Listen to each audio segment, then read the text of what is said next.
A cool new feature if you want to create AI generated coloring books using Nurie Creator is a cool new feature where we can X prompt what's called the X prompt duplicator. We just put in one prompt, and let's say our entire coloring book niche is devoted to this one niche subject, teddy bear.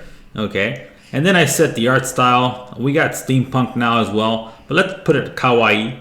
Line thickness thick, 8.5 by 11, your standard mid-content book size. And here is where the magic happens. Duplicate prompt X amount of times. I want to go to, let's go to 40. And then I'm going to click Q task. So that's going to set everything in motion. And now I can turn this off, and I'll come back to you once the prompts are ready for me. Okay, so once again, all I had to do is put in one little niche subject, teddy bear, and I put it at 40 times. I put in the art style, the image size. I also added background assist and line thickness, and I'm off to the races.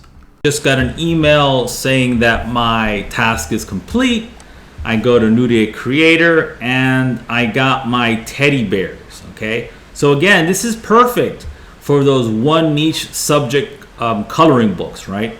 So if you have just gnomes, if you have just ninjas, if you have just teddy bears, for example, you just pick your art style. You put in one of the, you just put in your one niche subject, and you ask the multiplier to do its thing, and voila, you have all of these done for you teddy bears in different poses and shapes. Perfect for, again, those one niche subject coloring books. Okay, have a great day.